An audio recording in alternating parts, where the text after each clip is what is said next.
Agora o adversário do Corinthians neste sábado, o São Paulo. Um dos destaques da temporada, o zagueiro Beraldo teve o contrato renovado pelo São Paulo. O vínculo que anteriormente ia até o final de 2026, agora tem a duração até agosto de 2028. Mas é um indício que já nos próximos meses o tricolor paulista deve negociar o zagueiro de 19 anos, que recentemente recebeu propostas na casa de 12 milhões de euros, mas o tricolor paulista, buscando ainda mais a valorização do atleta, acabou não negociando. Até porque o São Paulo estava em disputas importantes, como a da Copa do Brasil, que o tricolor venceu no último domingo.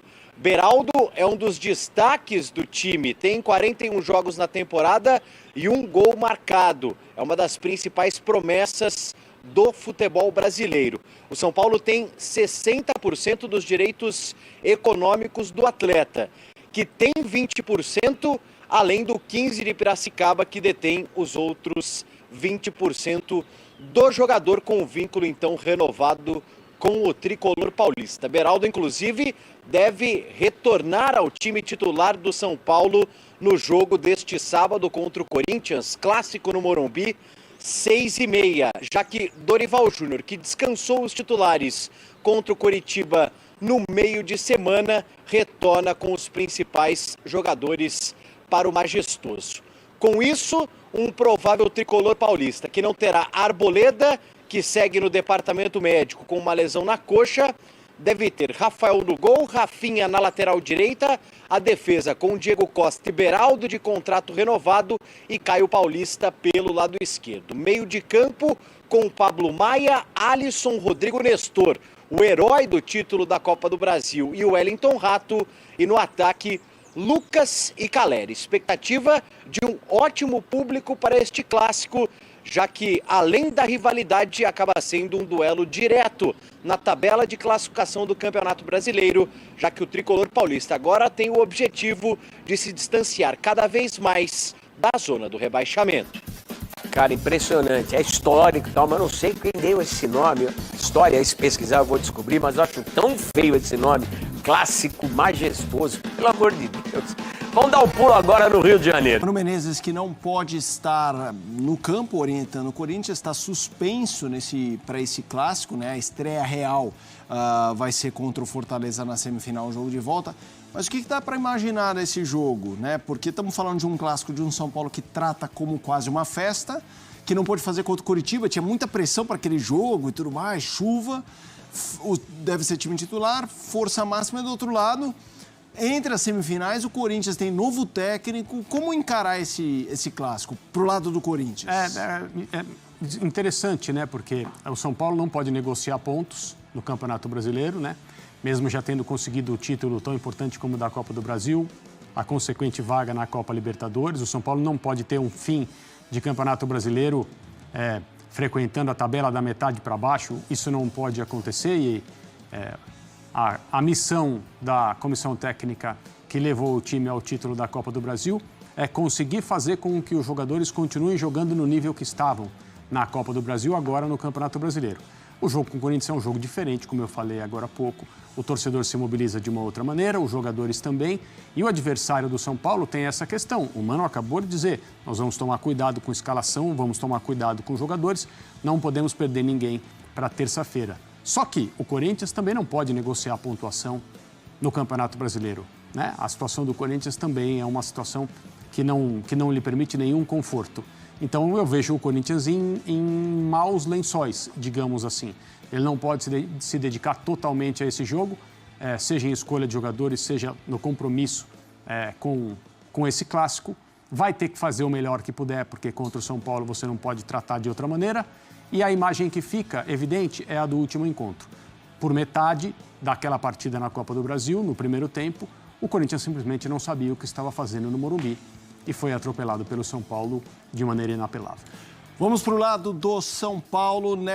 Neste sábado, o bola da vez é o Alisson, que foi protagonista na campanha do título da Copa do Brasil. E um dos temas abordados é uma grande realidade no mundo atual. A discussão no esporte também sobre os cuidados com a saúde mental.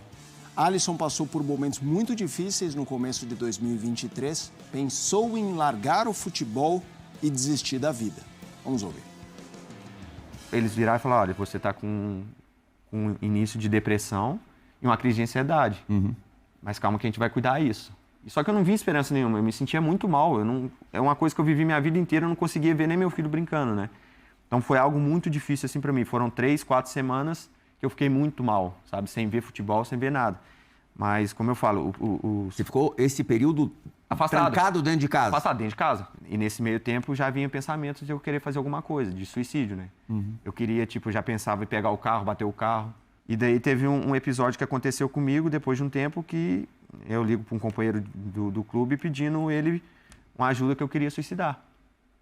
E 3 companheiros me ajudaram, né? Que foi o Rafinho, o Luan e o Luciano, que falou. E o Luciano foi até o lugar que eu estava, junto com o meu empresário e junto com o Mike do Palmeiras. Eles foram até o lugar e não deixaram eu fazer o que eu Mike, estava que era teu amigo do Cruzeiro. Que é meu amigo, né, do Cruzeiro. E acaba que o Mike, eu falo assim, não, deixa eu dirigir. Ele falou, não, você não vai dirigir, não. Foi passando o tempo, eu fui sentindo que eu estava sentindo falta de algo, sabe? Aí eu falei, eu quero dar um pulo aí no CT. Aí falou, vem, pode vir. E o Muricy foi um cara espetacular comigo assim. Ele falou, olha, você pode ir no CT, mas você não vai voltar agora, vai voltar no seu tempo. A hora que você estiver realmente bem, você volta.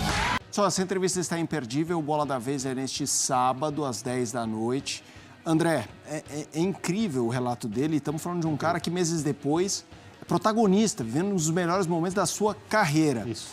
A importância de um jogador abrir isso para o público, assim, para compartilhar essa experiência que muitas famílias estão passando. Muito grande, muito grande. Primeiro porque isso acontece com todo mundo. Acontece com todo tipo de pessoa. Independentemente da profissão que tem, do tipo de vida que leva, da condição financeira, da pessoa aparentemente demonstrar que está bem. É uma doença muito séria que precisa ser respeitada, encarada de frente, sem medos, sem subterfúgios, sem preconceito acima de tudo. E a entrevista do Alisson ataca tudo isso. A entrevista do Alisson diz tudo isso, olha, foi assim que aconteceu comigo, foi isso que eu pensei em fazer, foi dessa forma que eu me senti, foi assim que eu comecei a resolver esse problema com a ajuda dos outros. Evidente, também com ajuda profissional. Sem isso, as coisas não acontecem. Tem medicação, tem profissionais capazes, tem ajuda, tem caminhos, as coisas não precisam ser como ele pensou no dia, pegar um carro, fazer alguma coisa. E, infelizmente, tem muita gente que faz. Mas, infelizmente ainda, nesta semana, a Valeuska, campeã olímpica, desgraçadamente, conseguiu fazer. E uma vida se foi. Outras ficaram lamentando e não precisa ser desse jeito. Eu aplaudo o Alisson por encarar um problema que ainda é visto por ignorantes, idiotas, como mimimi, como frescura, como bobagem, gente que é fraca de cabeça. Então eu o aplaudo por tratar dessa forma tão corajosa e tão transparente e tão escancarada. Porque no momento que a gente ouve um jogador que vai terminar a temporada como ele vai terminar, jogando o que ele está jogando, sendo feliz, acabando de conquistar um título de Copa do Brasil, a gente entende, o exemplo fica para todas as pessoas de que super-heróis não existem. E um aplauso ao São Paulo também, aos companheiros do Alisson, ao Muricy Ramalho, citado pessoalmente, que entenderam que era necessário ajudar a pessoa e, pelo jeito, fizeram muito por ele. Exato, a gente está chegando ao fim de setembro, né? Setembro é o Setembro Amarelo, que é justamente a luta para a diminuição do suicídio e tudo mais. Esse depoimento do Alisson é muito legal. É muito sério, mas muito legal e importante, porque quanto mais a gente compartilhar informação, experiência, mais a gente vai conseguir juntos dar a volta por cima, porque de fato, como disse o André, é algo que todo mundo, todas as famílias, de certa forma, em diferentes graus, estão passando.